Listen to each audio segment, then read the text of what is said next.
Gather round, y'all, let me tell you a tale about a man named Ron who's blazing the trail. They say Scott Hammer's the boss on the show, but Ron's the one driving, just so y'all know. Ron Miller, he's the one in charge. Tearing Hammer down like a big old barge. Scott, don't worry, it's all in fun. Ron's a real host when the race is run.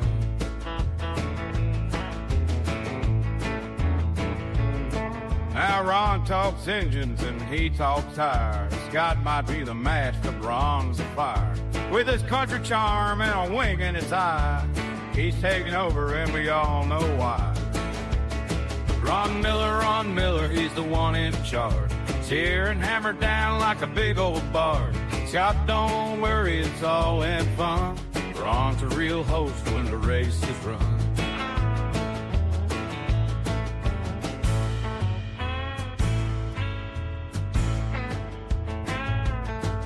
When Ron hits the mic, the crowd's on their feet. Scott's in the pits, they're just trying to compete. It's all good nature, just a country jest. But when it comes off poetry, then the Ron's the best.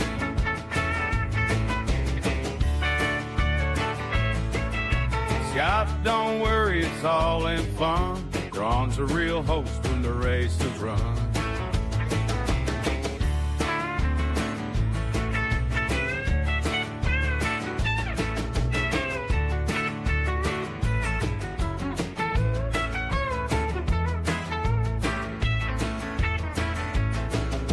Raise your glass, let's give Ron a cheer.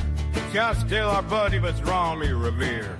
A little mutiny, just for a smile. Oh, I'll bring by he that you can to preaching. Just playing with you, Scott. Don't go nowhere.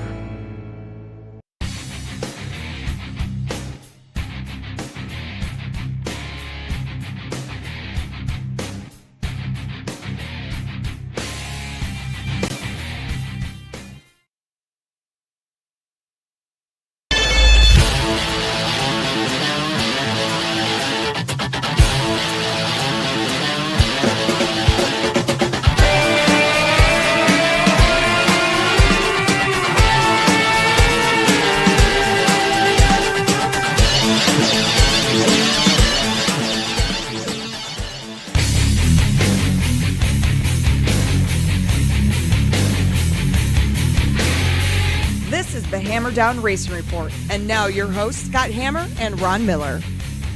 Welcome, race fans, to the Hammer Down Racing Report, show number 415 for Thursday, the 19th of February. Scott Hammer, Ron Miller coming at you live on Facebook, YouTube, and Twitch from the Dominator Race Products studio.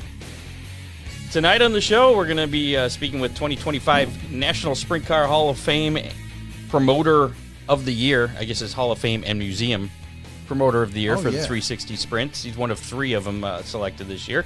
Mr. Barry Marlow, the owner of the Great Lakes Super It's been a while since we've talked to Bear. It's been at least a year, yeah. Yeah. Barry's always fun to talk to. So we'll be talking to him a little bit later. If you haven't heard, was it last week or the week before, they had the news that they're teaming up with American Racer Tires this year. Right. Splitting away from Hoosiers after 10 years. So lots to talk to Barry about tonight, including the award there for the Promoter of the Year. So very cool. Maybe we can talk a little bit about his thoughts in general on tire rolls. I'm sure that I have a feeling that's going to come up. I don't know why. I don't know how you could avoid it. I don't know.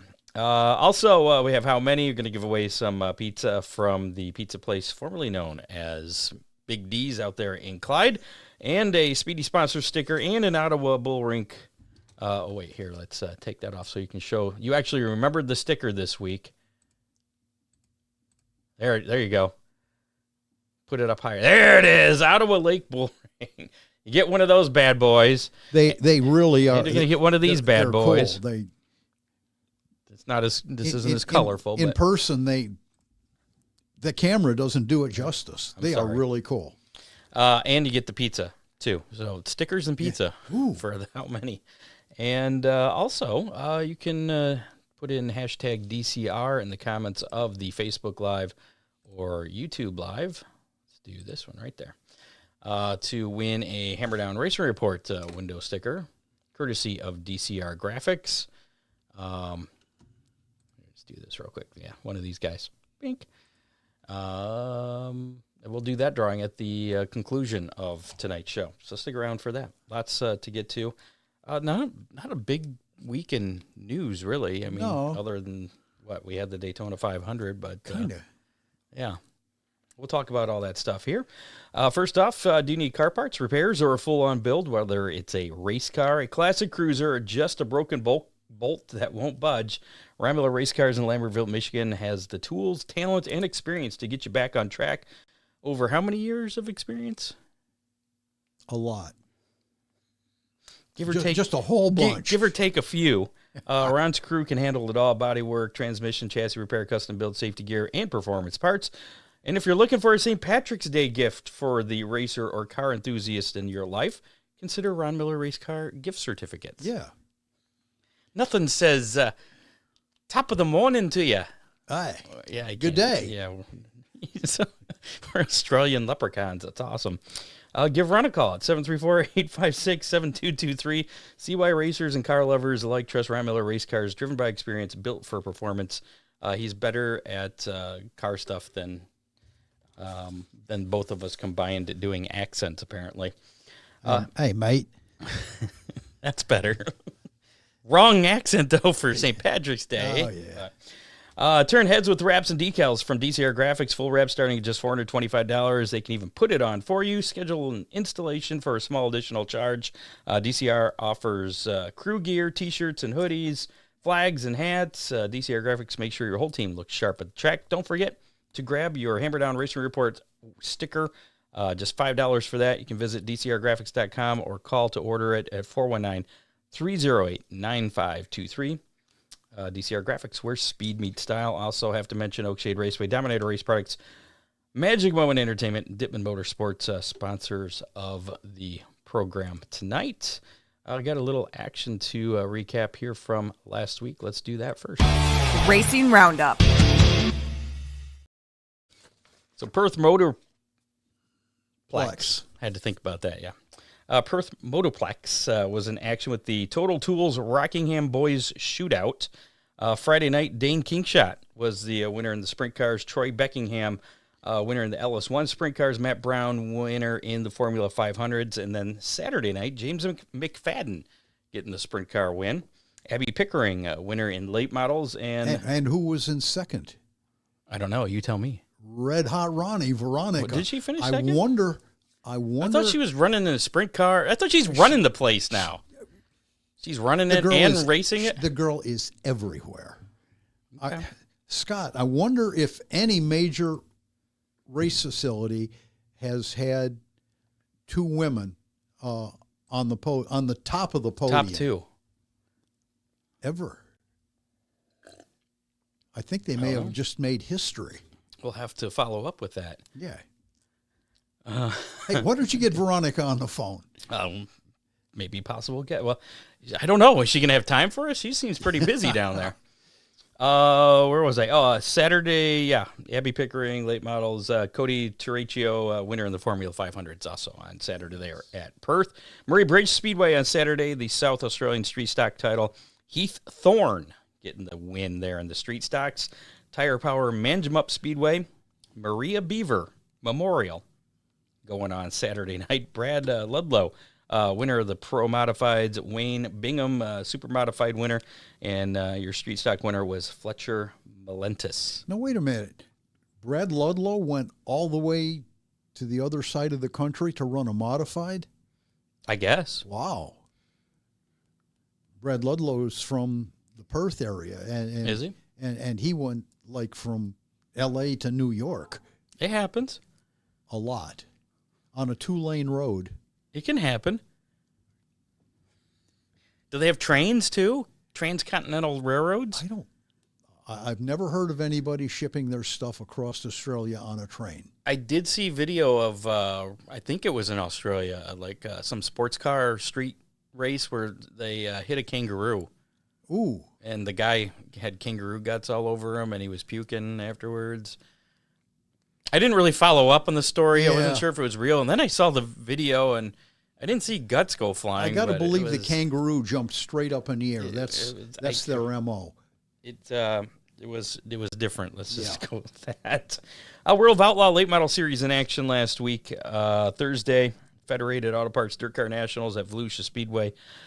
Nick Hoffman getting the win in the late models. Matt Williamson, your Dirt Car Big Block Modified winner. Friday night, Hoffman backing up that win with another one in his late model. Matt Williamson again, back-to-back there with Big Block Modified features. And Ron said... Sorry, Ron, from Ohio Sports Blitz there. Maybe throw a kangaroo onto Bobby. Yeah. Did they do that? No. No? Okay. I'm so messed up now. Saturday night, Brandon Shepard getting the win there in the World of Outlaw action.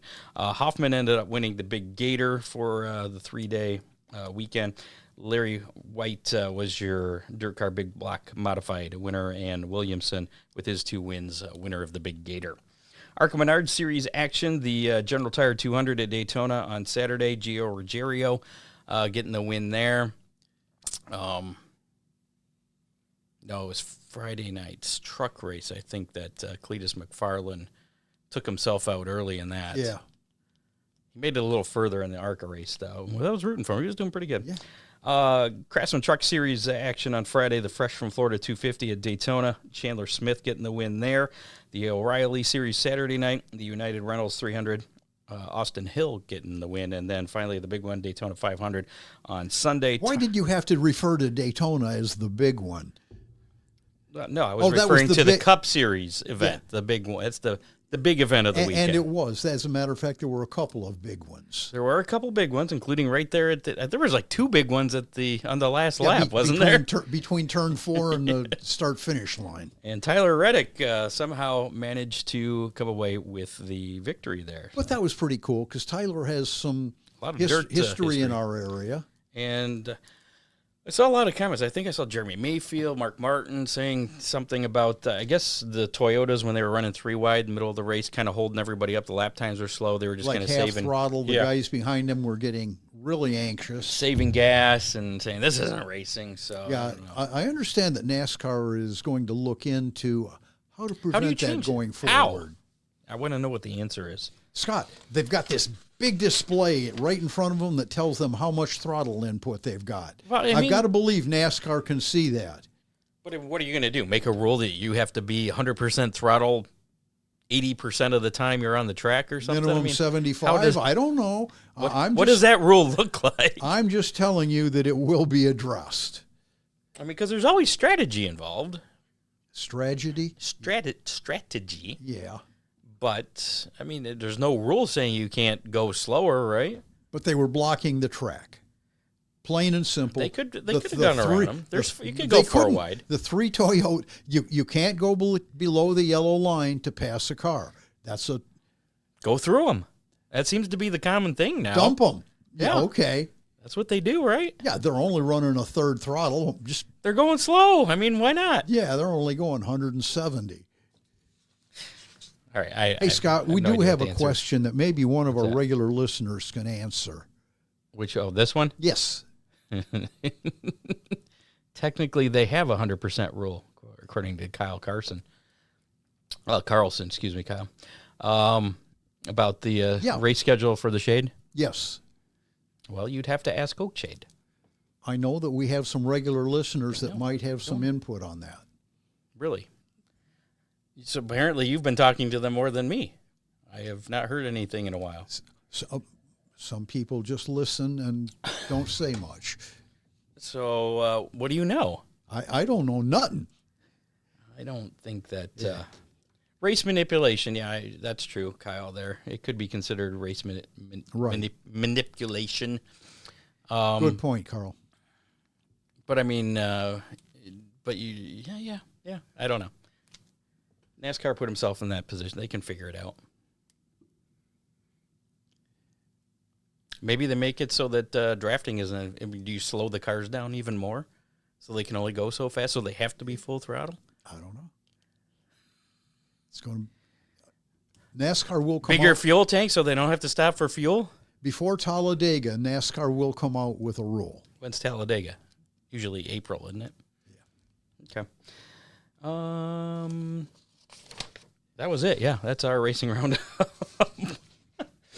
Dippin' Motorsports delivers the performance parts racers need when they need them. From the shop to the racetrack, they keep you moving with everything from complete motors, carburetors, race-ready cars, dirt trucks. They're backed by expert advice and proven high-quality components. Dippin' Motorsports helps keep you competitive and chasing wins. Don't wait until race day to find the right parts or your next motor.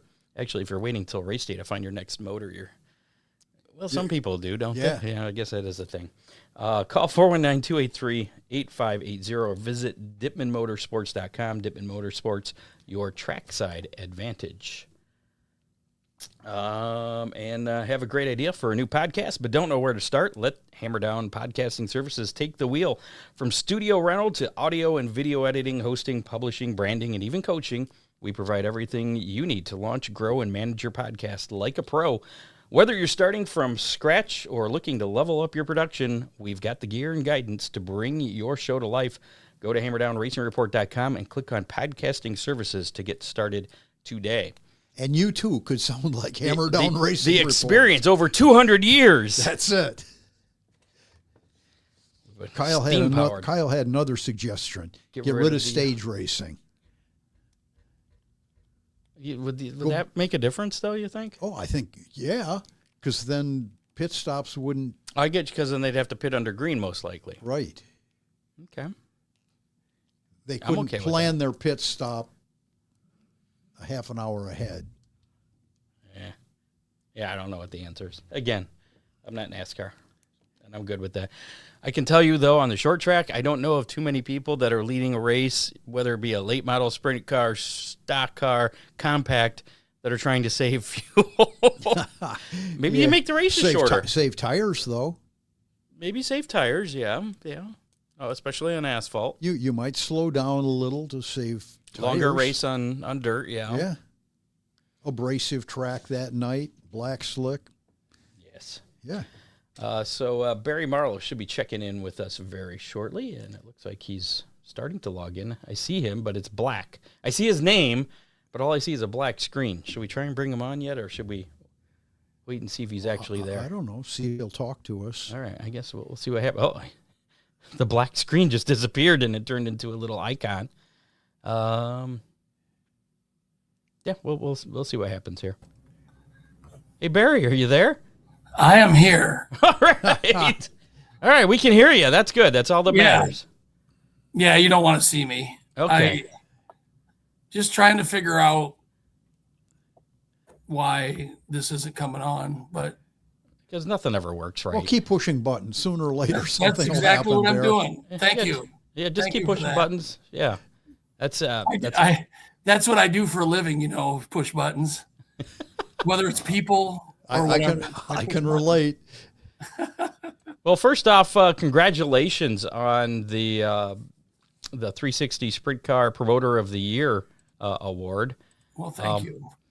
I mean, well deserved. I think you've been pouring your butt off. Yeah, you've been pouring your heart and soul into the Great Lakes Super Sprint Series for how many years now? Well, 10 seasons. Has it been 10 But who's seasons? counting, right? But who's counting? I can't believe it's been that long. Wow. I know. So what does it mean to you to be recognized by the National Sprint Car Hall of Fame and Museum? What does it mean to me? It means a lot because, that was something I didn't even know was on the radar. In fact, Zach Heiser called me and said, "Why didn't you tell me?" And I said, "Tell you what." And he says, "That you got Promoter of the Year." And I said, "I did? With who? Where?" So that's how I found out. He said, "Yeah." Did you even know that you were running, Bear?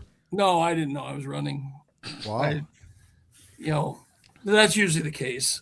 But when I got Promoter of the Year up here in Michigan, I didn't know that was coming either. So I guess that's kind of cool because it's coming from your peers. And it even makes it more special not knowing about it. Now, do you have to go to Iowa for that? Is there like some ceremony or anything? I really don't know. I still don't know. Okay. I know they put it out on the podcast, and I've gotten a lot of people calling and congratulating me, but and I guess it's real, but I haven't heard anything. I don't know if there is or not. To be honest with you. Well, congratulations. Yeah, Ed. just add us you. to the list. Thank you. Now you're keeping busy with the series. I saw that there's going to be a presence for the GLSS at the Detroit Autorama coming up starting next Friday. Yes, I'm really excited. I mean, we're actually going to have both of our show cars there. We'll have the McAllister Cat sprint car there, and we'll have the operating engineer sprint car in both of their booths. So, and then they're really infatuated with the ice racing. So we're taking a set of tires that we ran on the cars for the ice racing, and then I did a great big 36 or 24 by 36 poster with a collage of some of the ice racing we did. Now, Go ahead. Will the tires, the ice racing tires, be on one of the display cars? No, or just the tire itself? No. I tried that up at Sault Ste. Marie, and that was miserable. They're 1.25 inch long spikes, and there's 100 in each tire. And as soon as you touch them, I mean, you don't want to touch them. They're sharp. So where is the Detroit Autorama this year? I think it's at Cobo Hall. It's in the main expo center down there. So same place that the river. Same place that the North American Auto Show is. Well, actually, I think it's called Huntington Place now, or Huntington. Yeah, something. I mean, I'm sure they have a different sponsor. Yeah, but well, that's pretty cool, though. Yeah, I mean, it is. You don't really get to see race. Do you know of any other racing series or cars? I've never seen a sprint car there. I mean, I've seen a Formula One car. I've seen, you see a lot of drag strip cars. A lot of people, the kind that go straight down a track. Yeah. We don't go straight very seldom, but a little bit. Rarely see dirt cars of any kind at like an Autorama. No, you don't. That's why I'm really excited. I mean, they have a big rat rod section, and I mean it's a big deal. At one time I had a Renegade Racing Fuel booth there, back when I had Renegade Racing Fuel, and it's a big deal. I mean, it's so I got that going for me too. So are you gonna be manning the booth yourself there? Or?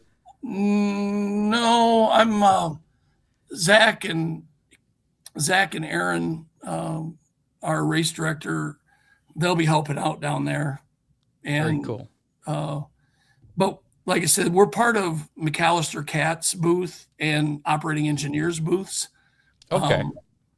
They're major sponsors for us, and the cars are done up for them. So, but we'll have schedules there and whatever, Wednesday will be a move-in day because it takes a lot to get all those cars moved in. So my check-in time's 5 p.m. on Wednesday. Jeez.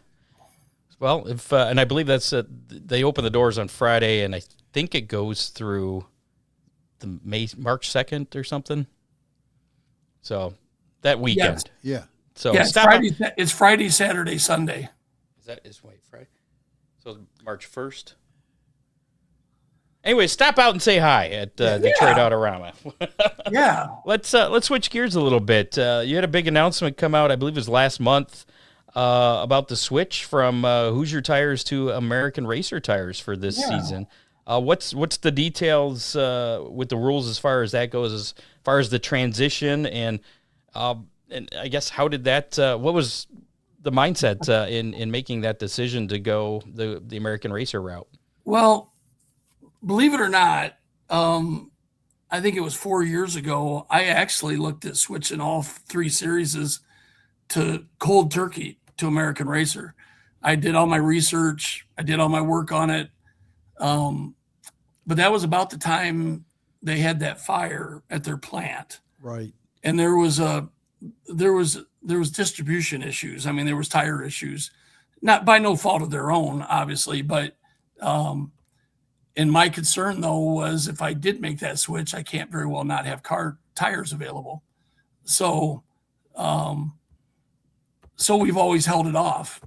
And every year at PRI, I'd go down to their booth and I'd ask them how their inventory is doing, how their supply is doing.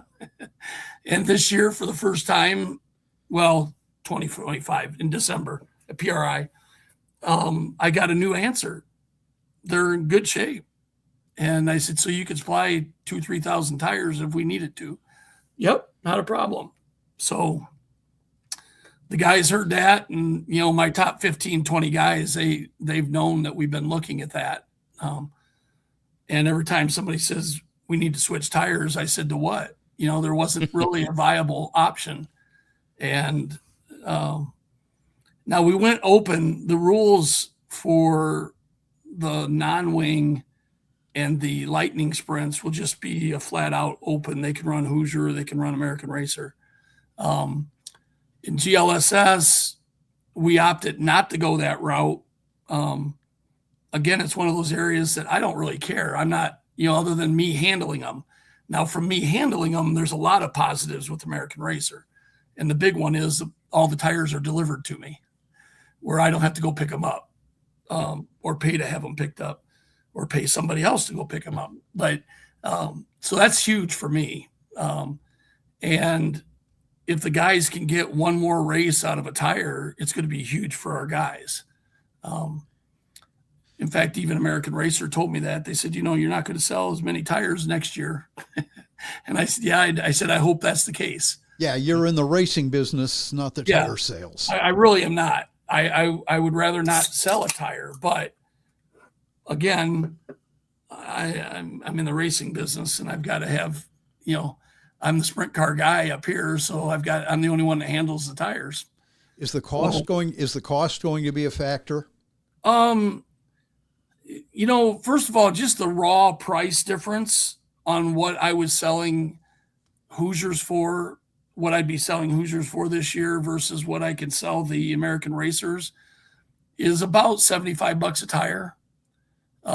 Just a straight up cost difference. American Racers are $75 cheaper. Okay.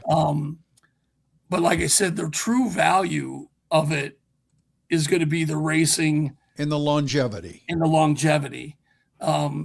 I've talked to the late model guys up here, have been running American Racers for a while. And, you take some of these champions up here that run at Crystal and Tri-City and Merritt, and they said, Hillikers told me, he said, yeah, I went out this year. I had a tire I ran 3 races on, and I won the feature. You don't do that with a Hoosier. Right. No offense to anybody. You just don't. I mean, you don't, at least in the sprint cars, you don't for sure. And so my thinking is if they get one extra night, that saves most of our teams $500 in tires. If you can get 2 nights out of a tire. So basically it's $1,000 for a rear set, a left and a right. Not $1,000. What am I saying? It's $1,000 for all 4 tires. There you go. $1,000 for all 4 tires. I thought, boy, that adds up. That's not right. Oh, maybe in Canadian money, but yeah. Hey. Yeah. So what's the rule then with the GLSS as far as I'm assuming there's going to be some kind of transition period there at the beginning of the season? It's ironic. I finally, I've had a few things come up in the last 3 weeks, and so nothing ever happens as quick as you hope it does. But I finally sent a letter out to the majority of the teams that I had on an email list. I sent it out to like 185 teams, and it spelled out everything, how I'm going to have the tires available, where they can pick them up, the prices. GLSS, the rule is going to be they can run anything on the front. So, I mean, if they want to run their Hoosiers until they run those fronts off, that's fine. There's no limit on the fronts. But on the rear tires, they're going to have a 6-race burn off, and that's going to start in Tennessee. Initially, I was going to go 4 races on the left or right rears and 8 races on the left rears because most guys had a few more left rears and sizes. And I thought, I'm just making it harder yet. And a lot of the guys, even the guys that have a fair number of Hoosier tires, they just want to switch. They just want to be done with it. So we opted to have a 6-race runoff, and there we go. How would the racers feel about it? I can honestly say this. I mean, you don't bullshit a bullshitter, a salesman, but I really only had one racer, literally one racer that is upset. And he's not really upset about the American racer as much as he just wants us to be open, period. And I don't have a real definitive answer for Great Lakes Super Sprints other than, my top 15 to 20 guys, they wanted to have the same tires on the rears for everybody. Mm-hmm. And plus, I'd like to see how they're going to go. I figure I have a better shot at seeing how these tires are going to run for us if everybody's running the same tire. Otherwise, we're going to have a potluck of anything and everything goes. And Ron and I kind of talked about a little bit about that last week about an open tire rule where the thinking is that if you have that, then people are going to go for the most expensive tire. The tire that they feel is going to perform the best on that particular night or at that particular track. So that would force the teams into having a bunch of different tires and not really keep tires for every situation. So no, I think what you've done is the right way to go. And the other thought process behind it is, if you look at the lightning sprints and you look at the non-wing, we've moved into Ohio a little bit more. But those two classes just don't have the numbers of cars. On any given night, I need help or I'm going to have a smaller field. I'm going to have 15 to 18 cars without drop-ins. For 10 years, GLSS has averaged 25 cars a race for 10 years. 300 and some races, or not 300, 200, whatever it is, 240 races. I don't know. Enough. A lot of races. But the point is, we have enough people that follow us, and we are a different group. I mean, we're the 360 group in the region. Now, it is going to be a little more difficult for Canadian friends. I've worked hard on that the last 3 years. They want to run Canadian racer tires.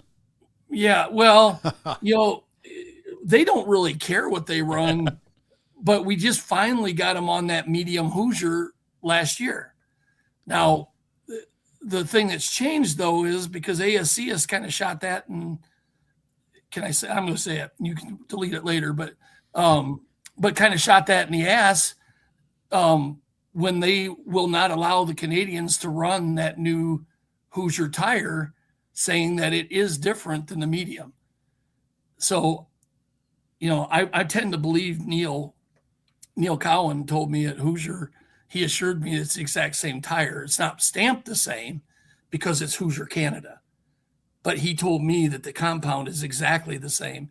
So, see, that might have just stirred things up even more because that announcement just came out in the last month that ASCS will not allow that tire to be ran over here because it's different.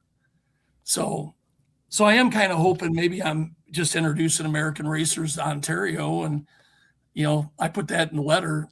They can buy an American racer tire from the distributor there in Ontario for $400 a tire. That's Canadian. Right. And right now they're paying over $600 for the Hoosier. Wow. So I don't know. I mean, I'm also not trying to monopolize it for anybody, but I'm not going to apologize because we have a tire that's more economical and we think it's going to perform better. Barry, I don't want to put you on the spot. Yes, he does. The race. Yeah. Okay. So go ahead. You can't see anyway. Are you giving up anything by going away from Hoosier as far as? Absolutely, I am. And you know what?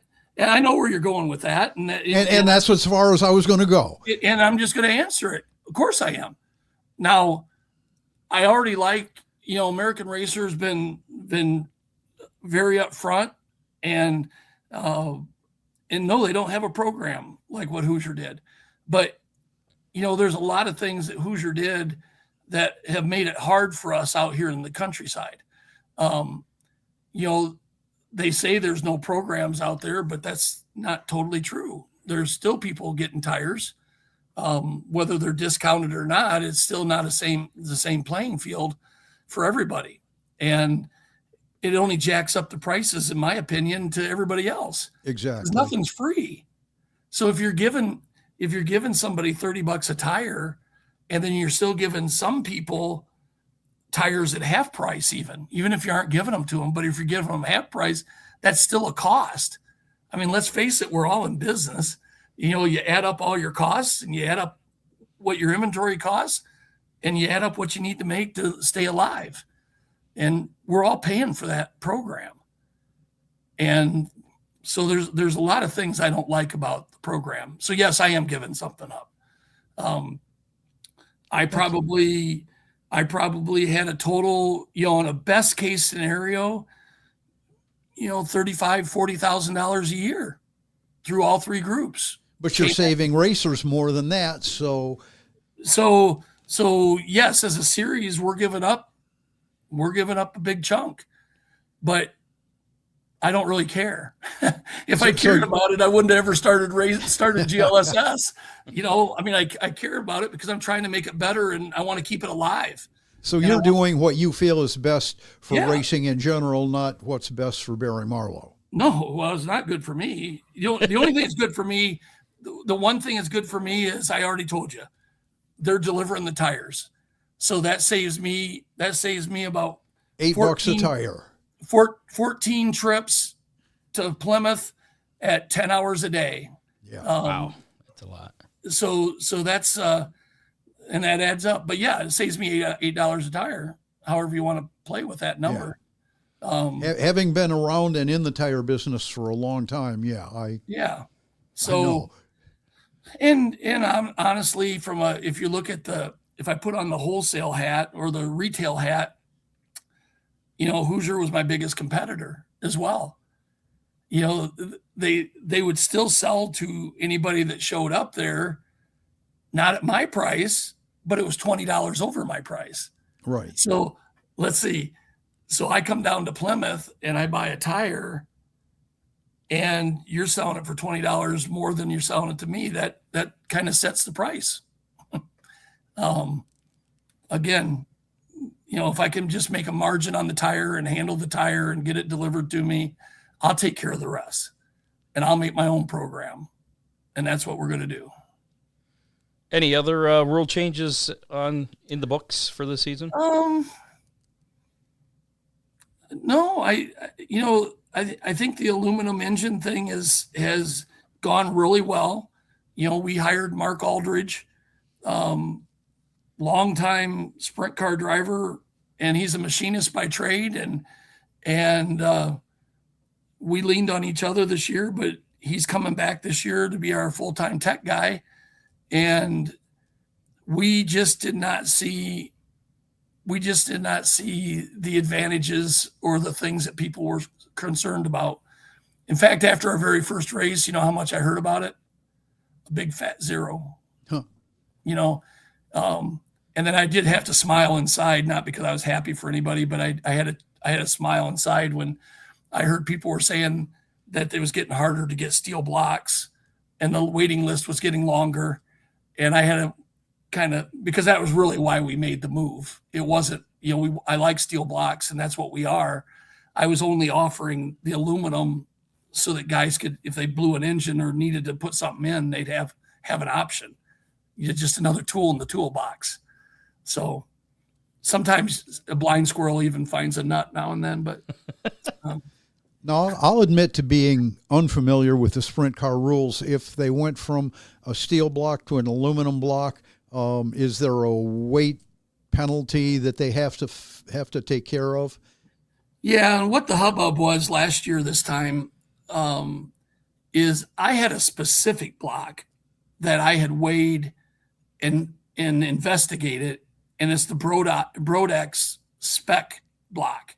It's stamped with SPEC right on the front of the head, or right on the front of the block. Real easy to see. And I knew what the weight of that was. And there's been the argument, see, Knoxville and ASCS chose to allow any block. You can run any aluminum block you want, and you got to add 50 pounds. And you have to buy the weights from them. That's another $400. And every time you add a rule, it's just another rule you got to tech. And it's another, because there's no clear answer on that. Now, am I going to take those weights off every damn time we tech them and make sure those weights are 50 pounds and somebody didn't change them out and they're 25 pounds now? You know what I mean? So I wanted to avoid all that. So the Brodex, our rule is they can run a Brodex spec block and they have to weigh 1,500 pounds. Our weight rule is 1,475. But if they're running the Brodex block and they come across the scale, as long as they're over 1,500 pounds, they're good. Somebody can run another aluminum block other than the Brodex, but they have to put the 50 pounds on, because I'm not gonna look into where that block came from. And the real argument, everybody says, well, everybody knows the steel block's heavier than the aluminum block. Well, I'm here to tell you, I don't know that. And I did a lot of research on it. And the reason I don't know it is because most of the guys are lightening their steel blocks. And that's where the problem is. If I was upset, if I was a racer upset with a steel block, I'd be upset with the guys lightening the blocks. Now, all they're doing is taking away the life of the block, but nonetheless, that's where the discrepancies are. If you had a steel block from oh my gosh, went right out of my head. Dart. Thank you very much. Okay. If you had a steel block from Dart and you had aluminum block, absolutely. I'd agree that they're going to be anywhere. They could be anywhere from 25 to 55 pounds difference. And I say that because they're not very consistent. But now you take a lightened steel block and that Brodex block, and I was only seeing anywhere from 15 to 28 pounds difference. And that's why I chose not to require anybody, if they ran that Brodex block, to actually put additional weight. They have to be 25 pounds heavier. That's where I came up with the 25 pounds. But they can put it where they want to. I'm not, I had somebody tell me, well, that's not fair. They could put it in the back. And I said, well, so what you're saying is if a driver is heavier than you are, then he's cheating because he put his weight in the back. Well, no, that's not what I mean. I said, fat drivers are cheating? It's kind of what you said. So, yeah, I'll tell you, I love this racing world. I really do. I've learned a lot. And all I try to do is keep as close to the center as I can. I try not to get involved with the politics of it, but I end up having to. It's a constant battle. It is. Once you clog one hole, racers are kind of engineers trying to find. Sure. They're looking for an advantage. Well, and the sweet spot in racing is always moving anyway. So it is. Yeah. And that's why we have to move like that, Yeah. But I said this 11 years ago when all this began, is the day that I don't care about what any racer says to me is the day I shouldn't be doing it. And I still care just as much about that one driver that's upset that I didn't just open up the rule on the tires. I'm still just as upset about that. And I think about it every day because I don't want to upset somebody, but I know I can't please everybody. But that's just because I care about it. Let me ask you this. You've got just a few years under your belt with the Great Lakes Super Sprint Series and everything you've done.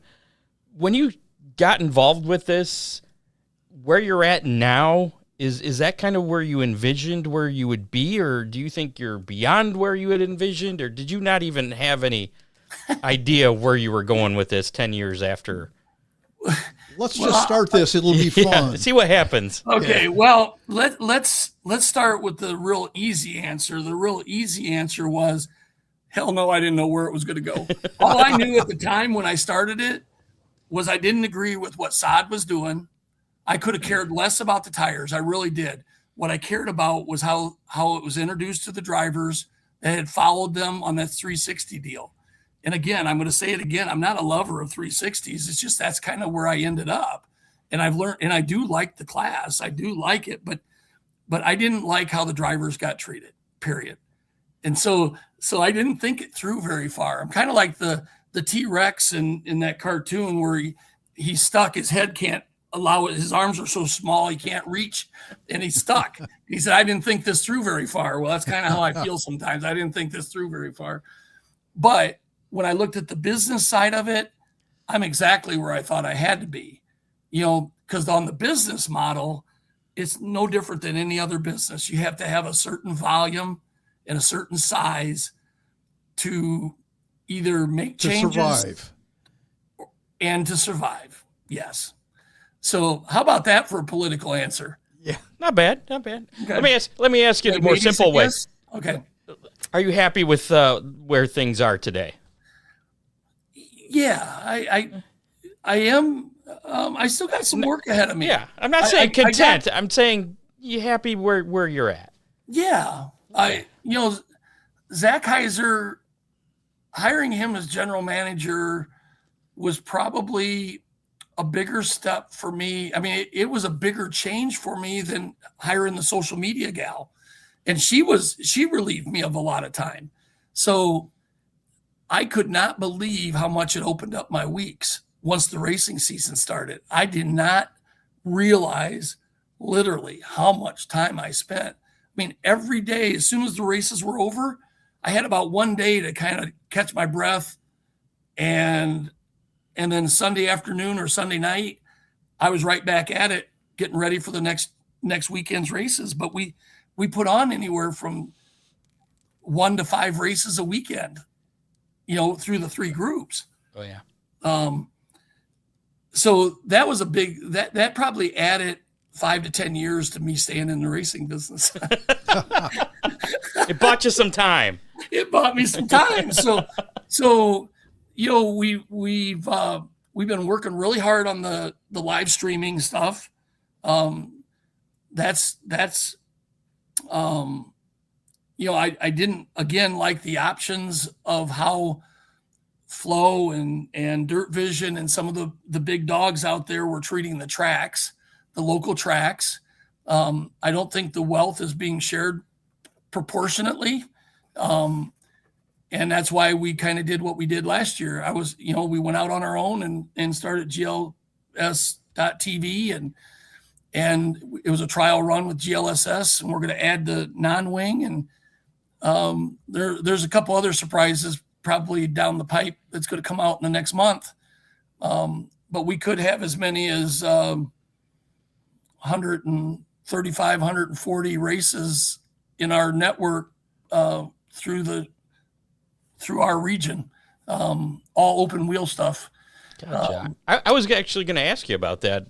I assume then the experiment of last year was a success with what you're describing here. Again, what is the streaming model for the GLSS TV? Is that a monthly subscription, or is it a pay-per-view? You pay for a race? How is that set up? To pacify the tracks, and I don't mean that in a negative thing, but Flow, and I shouldn't probably say their name out like that, but quite frankly, they go in and they might say, hey, we'll give you $5,000 off. We're going to stream this. Well, 5,000 off what? It's like going to the local furniture store that says, hey, we're giving 50% off. Oh, by the way, we raised the prices 100% last week.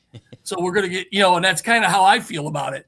They're going to give them $5,000 off, but that's $5,000 off a $15,000 sanctioning fee. That's kind of a magic, that's a number they made up that they felt they wanted. And it doesn't help the tracks. All it does is just lowered their bottom line. Instead of charging them $15,000, they're getting charged $10,000. Why don't you just show them what your viewership is? That's really easy to obtain. So because of that, we went to the tracks because we needed to live stream all of our stuff. I felt it doesn't do any good not to if you don't do all of them. So we basically, it's all pay for view. If we have double weekends, there's a little discount for buying the weekend. And that was our agreement with all of our tracks, is that nobody's, we're usually about $5 more than the track is. That way if the local guys can, it's a better deal to go to the track. And that's kind of how that happened. So basically they're mostly $19.99 on race night.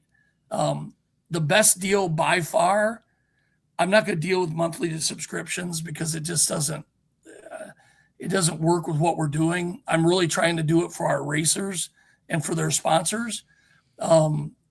So basically we sell a year, annual subscription, and it's not by season, it's by 12 months. So we had a lot of people buy them like in July. Well, they're good for this season until July. And that's $200 a year. Like, do you have like the races archived where people can go back and watch things then? Okay. Yeah. Very cool. Barry, again, if our listeners want to know how to stream your races, give us some information. Okay. Well, it's GreatLakesSprints.tv. That is the site. So it's GreatLakesSprints.tv. Let me make sure that's going to work. I'm ahead of you. Yeah. That's it. Yep. Upcoming events on demand 2026. The banquet was streamed live? Yeah. Ah. Yeah. So yeah, I see a bunch of races on there. Yeah, GreatLakesSprints.tv. Very cool. And there's some things we got to work out. There's some bugs in there that because I know a lot of racers, if they're going to a new track and if they haven't raced Lawrenceburg before, but they want to go back and look at the last time we were at Lawrenceburg. Right now I'm fighting the system, and the system right now will not let us put anything in there less than $9.99. So if somebody wants to come in and look at all the archives, it's $9.99 to do that. I want to change that. I don't know, so there's some bugs we got to work out. Our platform is through Speed Sport, so it's on the Speed Sport network. Mm-hmm.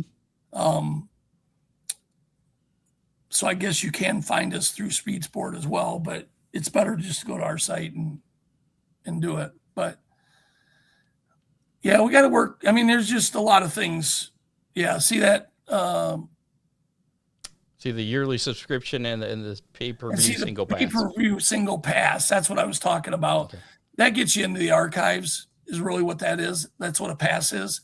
You can get into any show, any show that we have or we've done, period. Anybody that buys the annual subscription or the week of the race, if you buy a pay-per-view, that's good for 7 days, I think, is what it's set up at. So anytime that, as long as you're in the system, you can look at anything. They still have access to the archive. So very cool. I'm gonna have to do something about that circle with that figurehead in there. It's working. It's cute. It kind of when you talk, it pulsates. I know. It's doing it based on my voice. But no, it's in management, if you don't own a company and you're running somebody else's company, it seems kind of a rule of thumb is you go in a company and you work for about 5 years and it's time to move on. And I did that when I ran grain elevator at Beaver Dam. It was 5 years, and I went to the next one. It was 5 years, and then I started my own company. Well, then that's been going on now for 32 years. But this racing, that's always my measurement on how fulfilling it is for me personally. Is here we're going into our 11th season, and I'm more jacked up now than I was when we started. I mean, but we're also getting involved in some other things. Thank you, David Kemmer. Our producer, he's a big streaming fan. Yes, so. But yeah, I still got some work to do, guys. I'm not happy with the state of the non-wing situation in the tri-state area. When we lost Waynesfield, when we lost Gas City, when we lost some of those weekly locations, it's really hurt the car counts.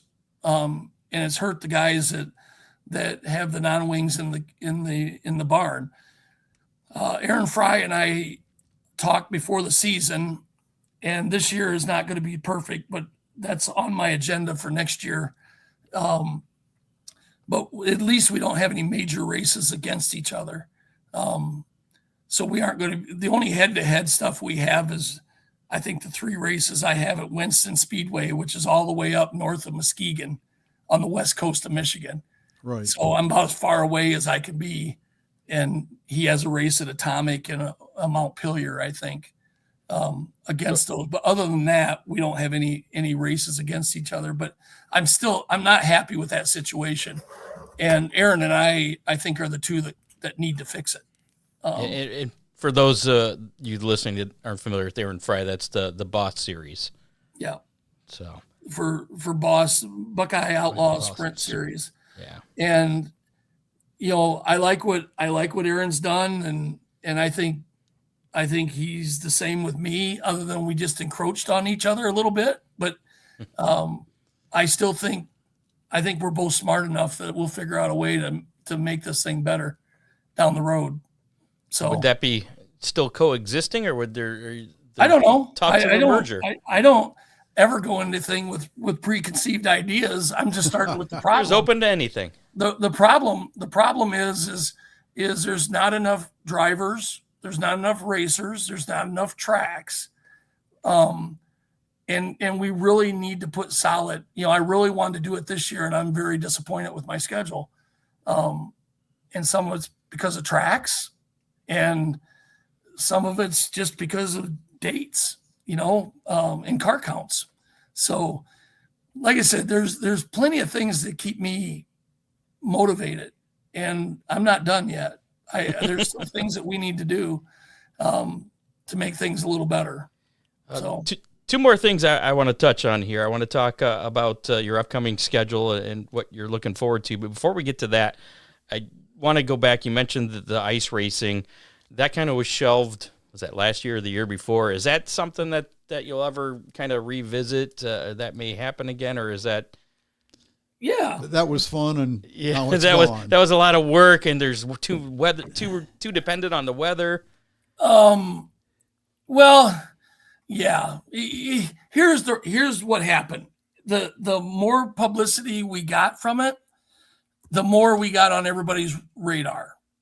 Mm-hmm. And the Coast Guard started sniffing around.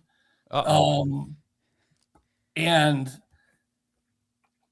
they want me to get permits like up north on St. Mary's River, where at Barbeau, where we went for 2 years.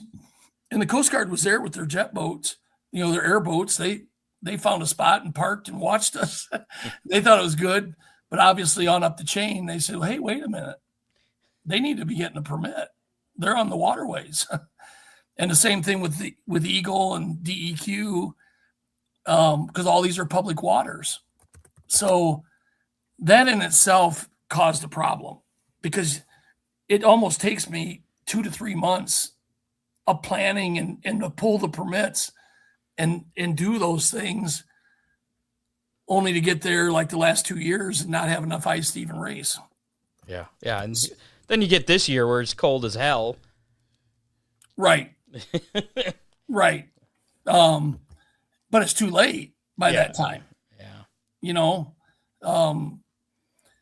Sounds like there's a lot of variables with the ice racing, a lot of moving. But people want to, the other problem, I had a challenge when I started it. The challenge was you can't take a dirt car and go out and race it in the cold. You can't push start it on the ice. You can't run methanol in the cold like that. And that was a hold my beer challenge accepted. And we proved it. Scott, check your email. I don't know if that came through, but so I put studs on my mule that I use at the racetrack, just on the back, and I pushed start at Phil Gressman and Dustin Daggett and Ralph Brackenberry on the ice. We figured out how not to burn up the pistons. We had to make the fuel. Yeah, that's the one. Yeah, there's Phil Gressman. That car right there. There's Dustin Daggett on the bottom. but that car right there was Dustin, or those two. That was their sprint cars they ran at the last race that year. All they did is put those studded tires on. We changed the injection. We made it really, really fat. What we had to do is we had to change the pill as if we were at 2,500 feet below sea level. We had to pour the fuel to it. And boy, you could hear it. When they were out on the ice, that was nice, clean air. So those were some challenges, and we proved that we could do it. You could take, if you're going to do it all the time, you definitely want to have a windshield with a windshield wiper. Yeah. Because there's a The picture. Keros don't work? No. And that picture of Phil, that was really what was really nice about that center picture was everybody says, "Oh my God, the crowds are so close. It's going to be dangerous. Those cars could run right into the crowd." Well, I'm here to tell you, we built 3 tracks ourselves on the ice, and we snow plowed all those, and we used the snow as the walls. And Phil was probably going about 75, 80 mile an hour coming out of turn 2, and he was really, really tight, and he hit the right snowbank. And you see him, that's what that picture is, him busted. You can see that front wheel is turning. You can see that snow wheel going. And right after that picture was stopped, that's all the further he went. Once the belly of that frame got up on top of the snow, he was all done. In that top picture, you can see the studs. Those are inch and a quarter spikes. And those are the lightning sprints up on top. And if you look on the, as you're looking at the picture, to be on the right in the middle, that's a rooster tail that Dustin Daggett's kicking up. And what you don't see in that is they're still about where the ice is about 6 feet up, is Phil Gressman's car is underneath that. He took that right up right in the stone catch guard.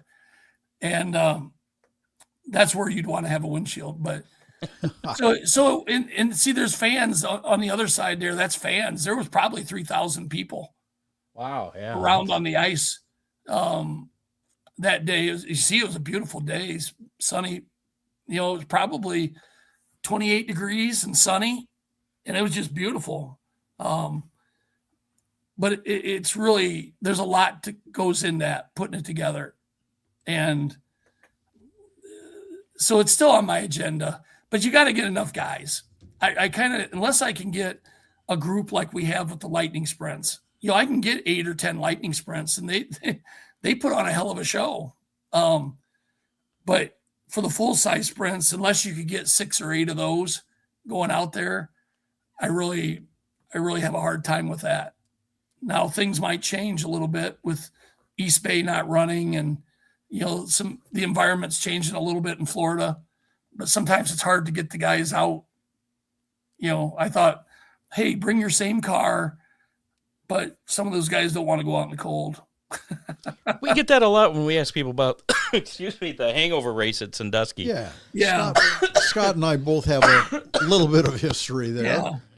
But we're not racing on ice, though, all the time. Yeah, sometimes. But man, we learned a lot, though, guys. I mean, when we ran at Houghton Lake, that picture of the rooster tail, we literally, every time those guys went out there, Phil and Dustin and Ralph, we had to have a snow plow there, and we literally had to plow off 2 inches of chips. There's so much minerals in the water, in that ice, the hard water, that they just chipped that ice up. I mean, you could have had a margarita stand right there or sold slush stones. Now, when we went up and raced at Barbeau up in the UP on the St. Mary's River, right across from Neebish Island, we had a snow plow all set up, ready to go, and we never even took it out on the track.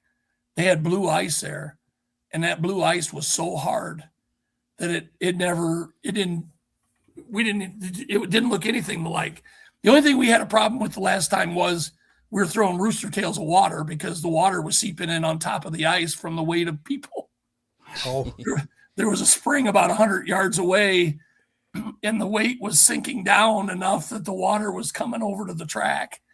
So that had a different challenge, you know. That would get my attention. I'd be like, Yeah. yeah, I'm done.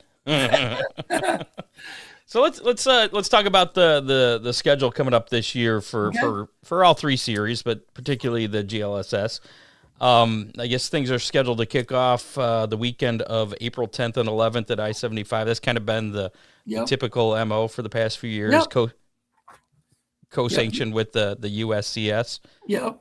That'd be down at Sweetwater, I-75 Raceway. And that one, I thought I saw something about the tire roll where that's still going to be Hoosier. Is that still the Well, case? yeah, I'm trying to get Pete. I'm trying to get Pete to at least open it up because a lot of our guys would like to Start with the racers, American racers. Yeah. But as of right now, I mean, and I'm still working on it. I told them in the email last night that I would have a definitive answer by March 15th. So they'll have plenty of time to do whatever they're going to do. But I told them, but yeah, that one. And then, but that's going to include it in the runoff. Okay. Yeah. So it's, I mean, what else on the schedule this year are you looking forward to? I mean, you got any we're happy new to tracks? Have Mount Pillier. Yeah, we got Mount Pillier back in the schedule. In fact, that'll be our very next race. We're going to race. It's going to be a solo weekend, so it'd be a good test and tune, so to speak, for the Ohio guys, or anybody that wants to come out, obviously. But that's going to be April 18th. That's going to be the following weekend after Tennessee, and then we're going to come up to I-90 or up to Michigan and do our normal doubleheader at I-96 in Crystal. So we got 5 races scheduled in April, and then getting into May, we still do some pussyfooting around. You know, we start out at Lima Land on May 1st on May Day. Not May Day. We got a problem. Yeah. But, on May Day, and then we go up to Hartford. We go up and we do an early visit to Hartford, and then the next weekend's going to be a big weekend. The Run for the Rabbit on May 18th or May 15th. I'm sorry, at Lima Land. That'd be the Run for the Rabbit, but that's going to be a $5,000 to win. That's a $24,000 purse. Wow, that's pretty big. Where our normal purse is around 16.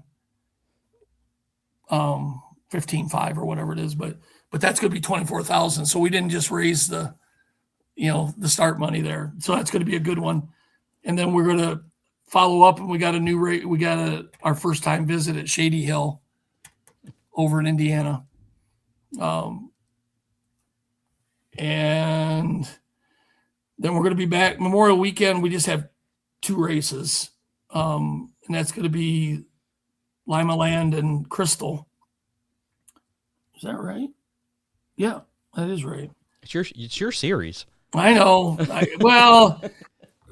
I'm looking at our newest calendar here, and when your logos are only only a quarter of an inch in diameter, but so I'm just looking, and then we end up the month in at I-96. I think, I-96 on the 29th. Yep. Then we start June. June's, as always, a pretty big month. We have Lima Land in Lawrenceburg, which would be the first weekend of June. And then we have a Tri-City Butler, which is going to be a nice one back up in Michigan. And then we have 2 races. We have a non-wing race and a lightning sprint race on Friday the 19th. But I promised my wife that I wouldn't schedule a race that Saturday because my youngest son is graduating, and that's his graduation party. So, and she wanted to invite the racers, so it's awful hard to invite them and have them race at the same time. So, and then we go up to Oswego and South Buxton. Buxton. Got a typo in my new calendar. Uh-oh. I saw an Oswego. It's supposed to be Oswego-Buxton, but and then we do then July the July we have a Lima race on July 3rd, and then that's it for. We do have a double header. We have a Hartford Silver Bullet for non-wing, but that's it for. It's getting hard. Holiday weekends are getting harder. Yeah. They really are. Then one I'm really excited about, because it'll be another new track. We're going to be in Indiana for 4 races. So I'm pretty excited about that, especially with McAllister's being one of our sponsors, and their headquarters is in Indianapolis. So on July 10th, we'll be at Circle City. We'll be at Circle City on the 10th, and then we'll come over to Waynesfield on the 11th. And back to Lima Land on the 17th. And I think that's going to be it for Lima Land. Yeah, it's about when they start wrapping things up there. Yeah. That'll be it for Lima Land. And then we end July with a nice $5,000 to win, another $5,000 to win race, a $24,000 purse at I-96 on the 24th of July. And the 25th will be at Crystal. So that's a nice 46 miles up the road. Yep. And then we hit the final stretch for points. Eldora. We'll be at Eldora for Family Fun Night on August 1st. Then we'll come back up to Michigan and run I-96 and Silver Bullet on the 7th and 8th. And Hartford Butler, that's a nice one. That's a nice combination. Yep. On the 14th and 15th. I like the next weekend there. Yeah. And it's blank. How did we do that? Do we not have a race? Oh no, it is that. No, the next 20 weekend is blank, but the next 2 races are. Oh yeah. Yeah. I was looking at August. It goes from August 15th to August 28th. Oh yeah. Well, I'm looking at the calendar. I gotcha. And I just saw 2 empty boxes, and I thought, oh my God, how did we do that with 65 races and we got a weekend with no races? Anyway, yeah, the 28th and 29th, that's going to be, I'm excited about that. We'll be at Mansfield and then come back and end up at Millstream. And another interesting, I thought it'd be cool, and we're going to do it. August 14th and 15th for non-wing is on the 14th. We'll be at Millstream on the small track, and then we'll be there the next night on the big track. So we're going to have 2 non-wing races on the 14th and 15th at one track with 2 different tracks. Two different layouts. 2 different layouts. Yeah. So, and you know what? From where I sit, I've got just as many people that like that small inner track as the ones that like the outside track. So people have their opinions, and that's okay, because everybody has, well, you know what they have. Yep. Everybody has one. Everybody's got one. Everybody's got one. Opinions too. Yeah. Oh, yeah. But on our end of it, I probably have just as many people that say I'd rather run that small track. And again, I'm not the one driving, so I don't care as long as you put on a show and come out and race. There you go. And you know what I mean. I don't mean that to sound bad, but and then we're going to wrap up things Labor Day weekend points wise. Okay. We'll run Winston Speedway on Friday the 4th, and we have a race. I don't think I could say it out loud yet, but we have a Michigan race for Saturday. I still have some details to work out on that before I can say it out loud. And then, so Great Lakes Super Sprint should end up with a 3-day race, ending with our championship at Crystal on the 6th. Well, that the race that you can't talk about, is that also will be a point race as well? Yes, it will be a points race. Cool. And it'd be a race track that everybody's familiar with. So, all right. And then we'll put, the Oswego, the Northern Nationals we put on our schedule. But I mean, it's, we're a member of that, but it's Oswego's baby. That's the 18th and 19th. And then we were invited back to the 4 Crown. Very cool. At Eldora on the 25th. So that's where we'll end our season with everything, I guess. So will we ever see the Great Lakes Super Sprints at Oakshade? I guess you just answered my question. Well, I don't give up very easy, but 10 years is enough. And I don't even really know who to talk to anymore, and I just honestly didn't call. Okay. I don't know the situation. I don't know what's going on, and that's fine. I guess I've been trying. I know, and I'm not, but I still think it would work really well for both of us. But they aren't making new tracks every day, so I've got to take advantage of the tracks we have. But we did pretty good. We added Mansfield, added Montpelier, Shady Hill, and Circle City. So, I'm happy with the ones we've added. So you're saying if your phone rang after our podcast, you could maybe make room?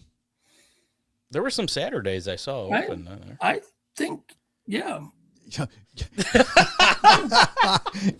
Okay. Yeah. Sorry, Bear. No, I learned a long time ago, never say no. I've learned, what I've learned from Barry is he's very open-minded about things. Yeah. Well, when I say never say no, I say no sometimes, but yeah, I never lead with no. It's got to make sense. Yeah.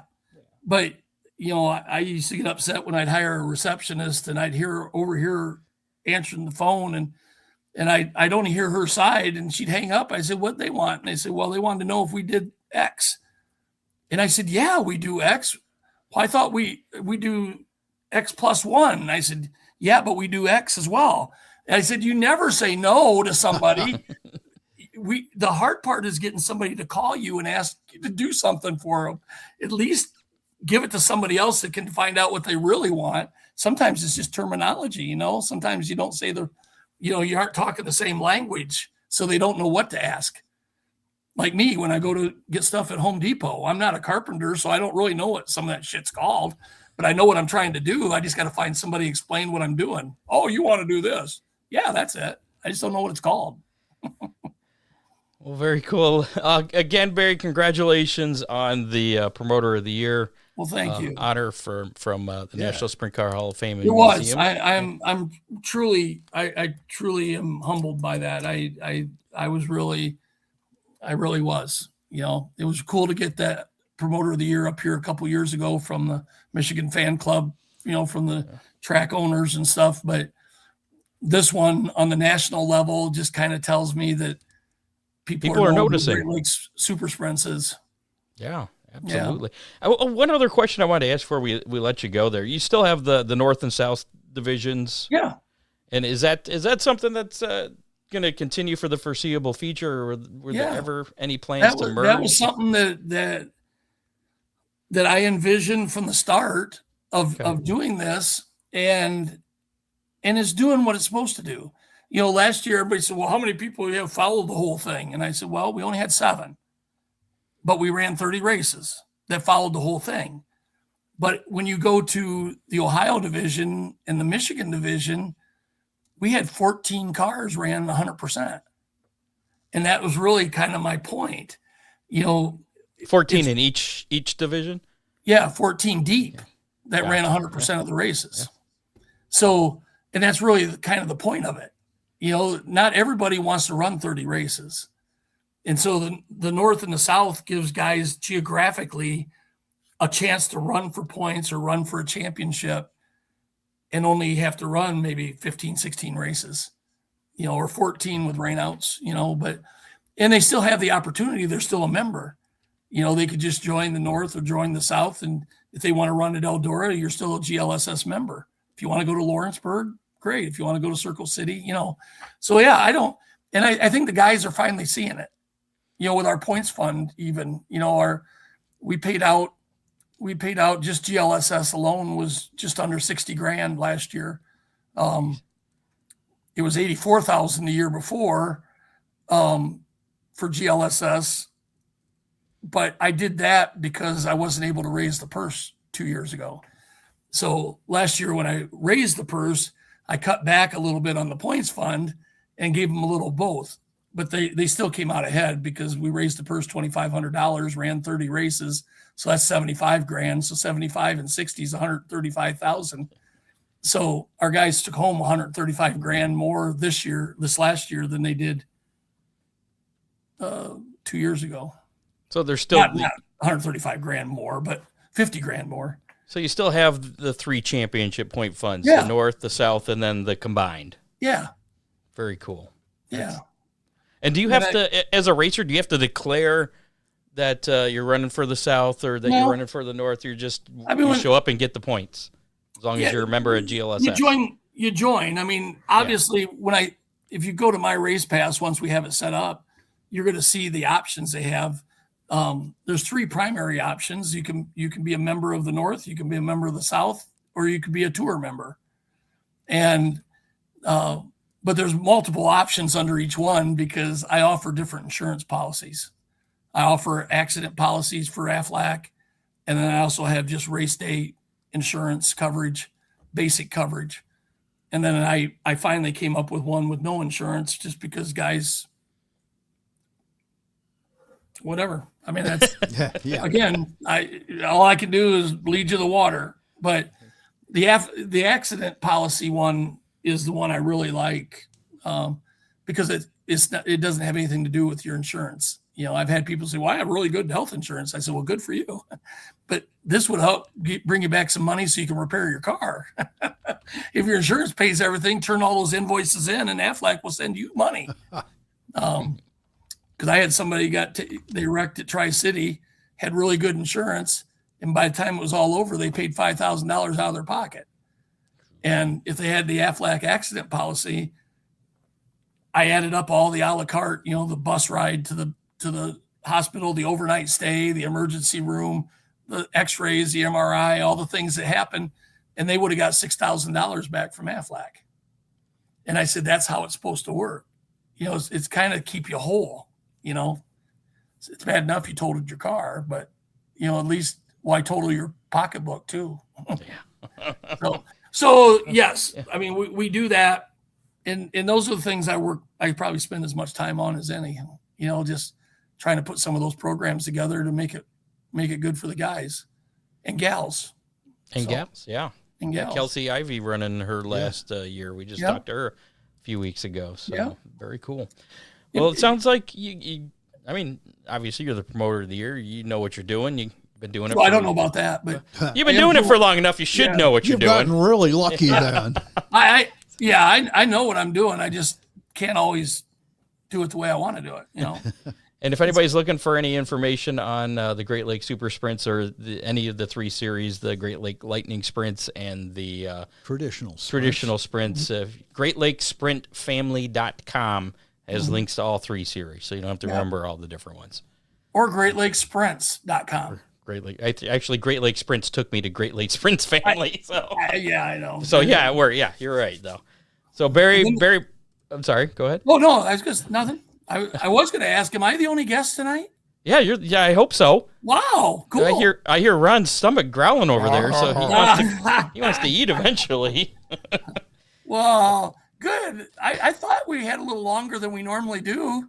Yeah. You know, normally you squeeze me in with 2 or 3 other people, and you know, it's like, hey, we gotta go. Hey, you're the freaking promoter of the year. So you're special. You're getting the whole show tonight, Barry. I'm very special. I know how special I am. But and if your phone rings a little later tonight from a 419 number, I mean, you may go ahead and answer it, you know? Yeah. Okay. I can't guarantee it's going to happen, but I probably have all those numbers programmed in my phone anyway, so I probably realize who it is. There you go. But hey, you guys need to send me an address too, if you would. Text it to me or something. I want to mail you guys some calendars. Oh yeah. I don't know if you ever got any of our calendars. We do a calendar every year for our top 3 cars, and then other people that are, you know, in the series that we feel deemed supporting, you know, support the series. So definitely. And they've been turning out really nice. There's no advertisement. They're 13-month calendars. not trying to put a sales plug. I want to send you guys some. So I was just thinking I need a 2026 calendar. I don't have one this year. They're pretty nice. They even got our drivers' birthdays on it. They got most all the races. They have most of the, at the time of printing, they had everything on it. They may not have all the lightning sprint. Well, make sure you autograph them too, so that I mean, now that you're a national celebrity, yeah.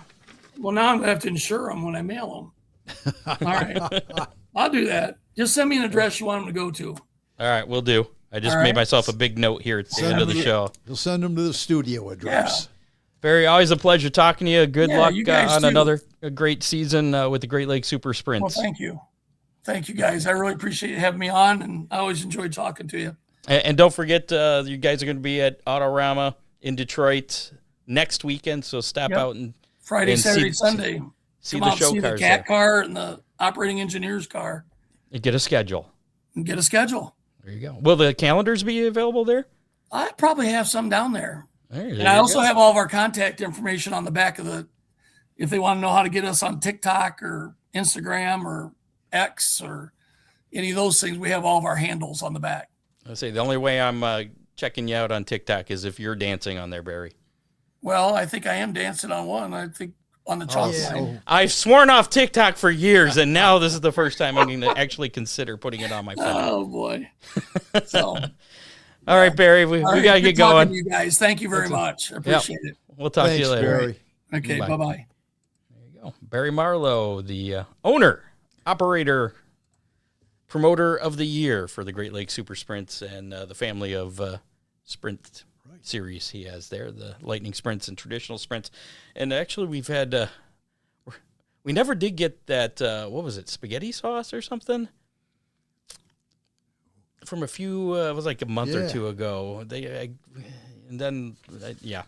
never mind. Moving on. Whether it's a late model, modified, street stock, whatever, everybody part counts. That's why you should choose Dominator Race Products, the go-to source for hood scoops, roofs, wheel covers, nose and tail components, body fasteners, and more, all engineered tough for the track. Order online anytime at Dominator Race Products or visit your local reputable race shop or call 419-923-6970 for quality parts that keep you dominating the racing field. Trust Dominator Race Products and Oakshade Raceway. Already gearing up for the 2026 race season. Several dates have been announced already, including, of course, the Barney Oldfield race, which is going to be an American Late Model Ironman Series event. Then we got the birthday race coming up in July as normal, the penultimate event of the UMP Summer Nationals. And what else? Oh, opening night coming up the first Saturday in May this year at the Barney Oldfield race. So a few races. Scheduled out there. 3, I guess. Still waiting for the full schedule, but it's still early. It is. It is still early. Several tracks are just bringing their schedules out this week. So. Yeah, I think I saw Millstream's going to put their schedule out this weekend. This weekend, yep. So, and when I'm out, when I ask, and I've learned not to ask, when are we going to get the schedule so I can put it on the website? Because the answer is, well, it's probably going to be Saturday night, so we're going to be racing. So I've just learned not to ask. But there you go. Said racing every Saturday night at Oakshade, starting whatever that first Saturday is in May. Yeah.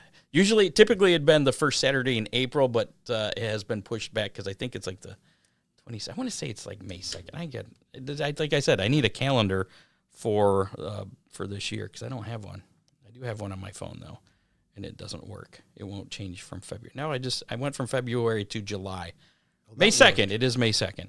That's going to be opening night at Oakshade with the 3 classes, the Sportsman, the Super Stocks, and the Compacts. So no late models on opening night, which is typical and it's going to be the Bill Reckner Memorial, I do believe, as well. So there you go. A little bit of racing news, not a lot, just a couple stories to hit on real quick, and then we'll kind of wrap Dean Henry things up. said Nick Hoffman's quick time tonight. Lucas Oil late models. Yep. Very cool. Latest racing news. That is the latest racing news. No, I'm looking at you, right? Yeah. 7-time NASCAR Cup Series champion Jimmy Johnson announced this past Saturday morning that he will run his final race in the Cup Series next year, the 2027 Daytona 500. However, he left the door open to race in other series. Johnson also said his IndyCar racing career is over. I'll bet. Did his IndyCar racing career really go anywhere? No, Did he? I don't know that he did much there. Anyway. He was no Kyle Larson. We'll just leave it at that. And then finally, it was announced actually last week that former guest Darren Nida will pilot the Ed Neumeister number 11N 410 sprint car in 2026 after Casey Jedrzejek moved to the Bill Rose car. Neumeister and Nida will race in 2020, or their race dates for 2026 is still being determined as far as where they're going to be racing. The team has competed across a variety of tracks and series in past seasons. I think that could be a good marriage, Scott. You think so? I mean, he's been... Darren has...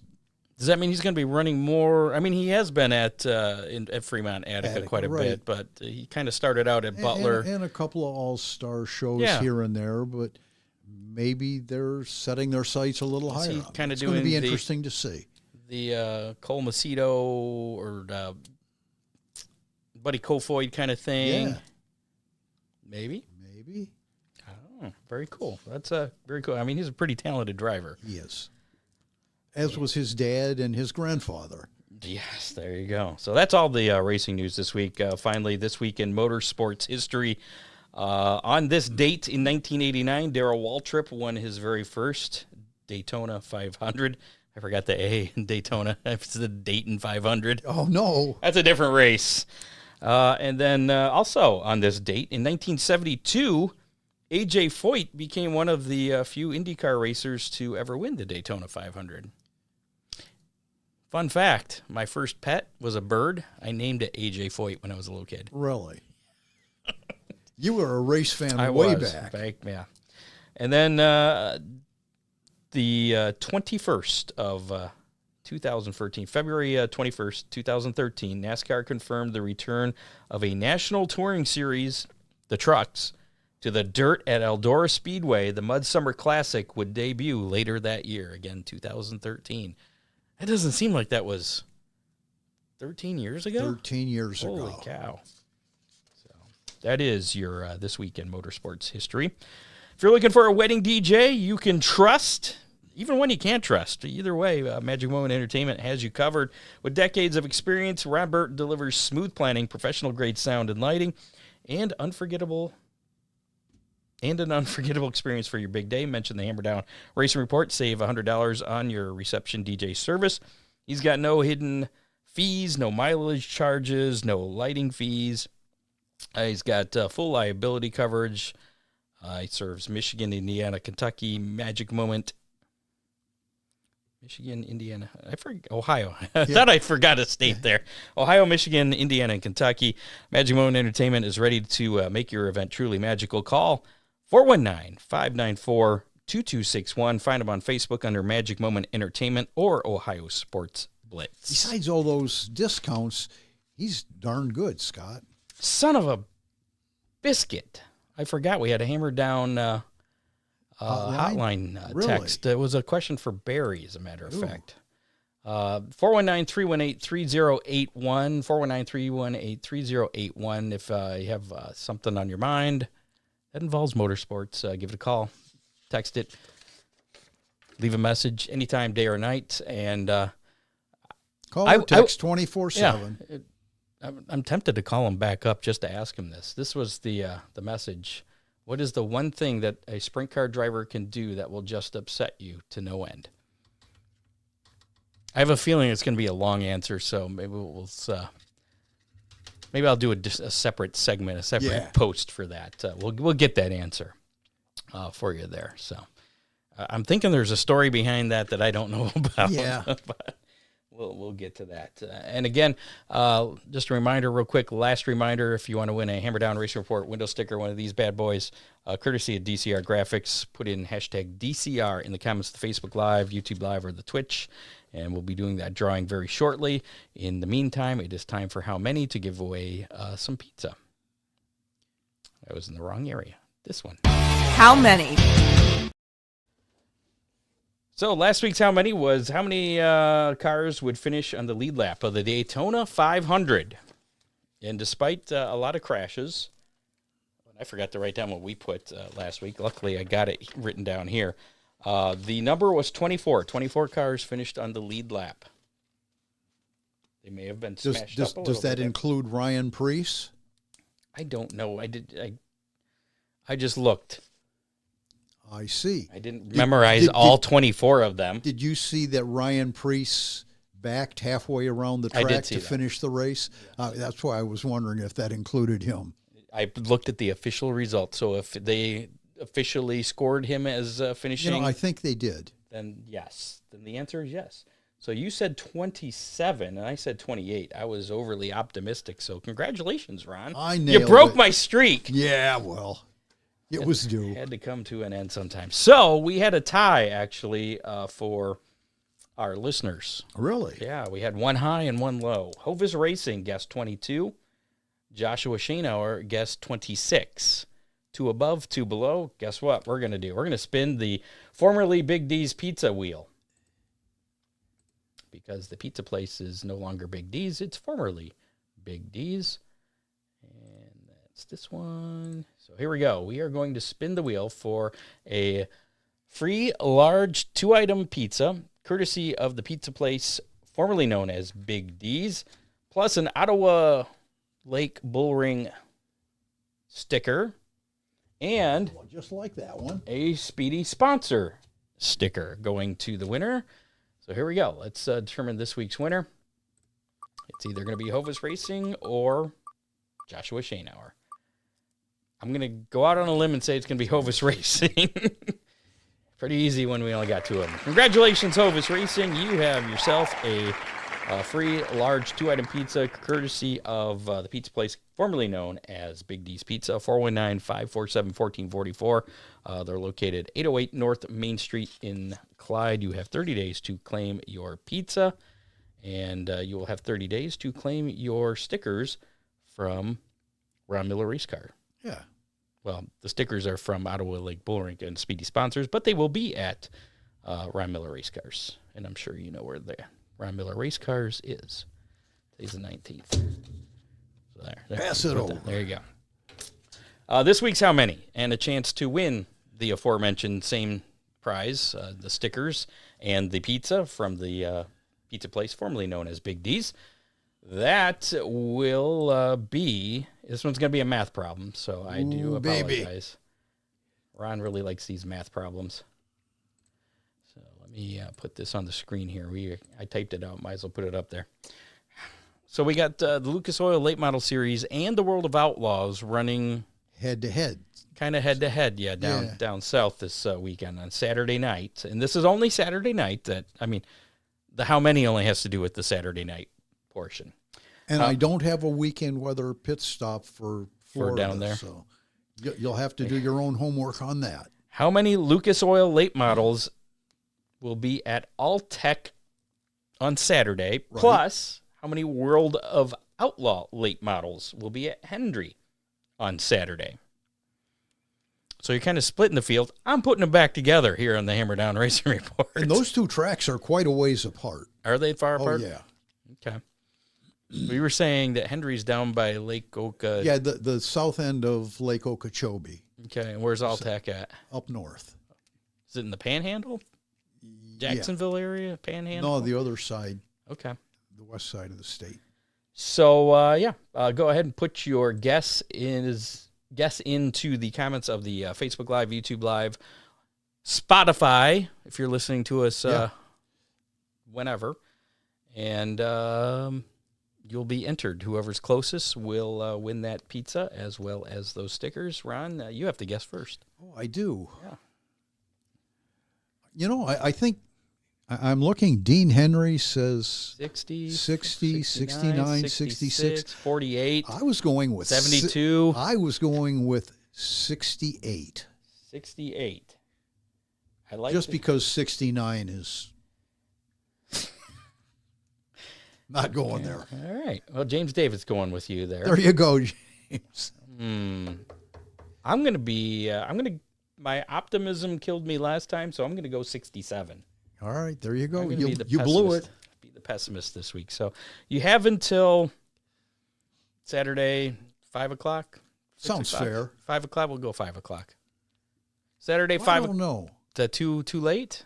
Yeah, You have until Saturday, 4 o'clock 4 o'clock Eastern time, Eastern time. United States time. So to get your guess in. You can only guess once. If you guess more than once, you're going to get the black flag. If you change your guess, you're going to get the black flag. And if I decide to And make it's any of the right rules. there, and Yeah, we know yeah. how to use it. Yeah, it's just off the screen, but it's between us. I guarantee it. We know how to use it. Don't tempt us.